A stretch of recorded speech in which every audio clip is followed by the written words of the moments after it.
Friends, good morning. તો આજે સવારના હું આવી ગઈ દુકાને, અને દુકાને આવ્યા પછી જે મેઇન કામ છે એ છે સાફ સફાઈ કરવાનો. તો હું લાગી ગઈ ફટાફટ સફાઈ કરવા માટે. અમુક પ્લાસ્ટિક ઉડતી હતી, પહેલાં લઈ લીધી, કીધું સાડીની જશે. મેં જલ્દી એમને રાખી દીધી હશે પ્લાસ્ટિકમાં નાખ્યા વગર સાડી, તો એને સાચવી. પછી કાઢી નાખ્યો કચરો.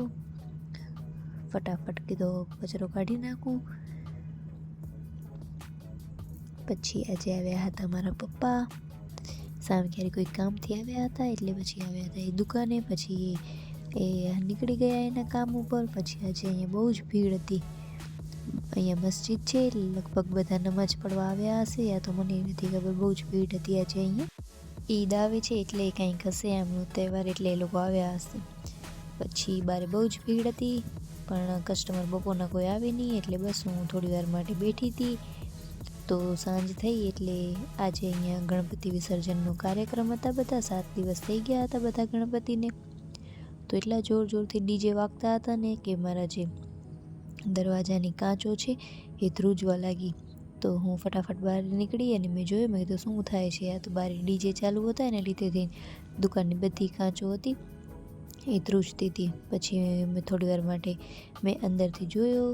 પછી જો ગણપતિ આવ્યા, પછી કર્યા ગણપતિના દર્શન. ગણપતિ બહુ જ મસ્ત હતા, જુઓ, મોટા હતા અને મસ્ત પણ હતા. મને આવા ગણપતિ બહુ જ પસંદ છે.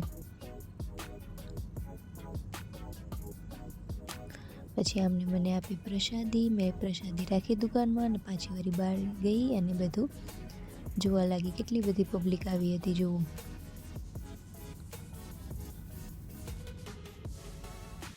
પછી બધા નીકળી ગયા. તો જે પ્રસાદી હતી એ સાચવીને રાખી દીધી, કેમ કે કીધું પછી ખાઈશ એને એવું.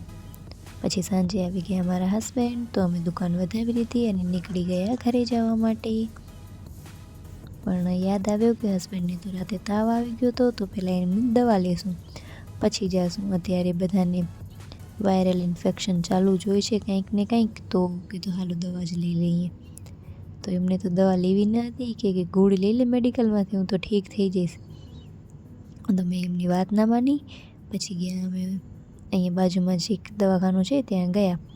પછી ડૉક્ટરે દવા લખી આપી, હું મેડિકલમાંથી દવા લઈ આવી. બસ પછી અમે દવા લઈ અને ઘરે જવા માટે નીકળી ગયા.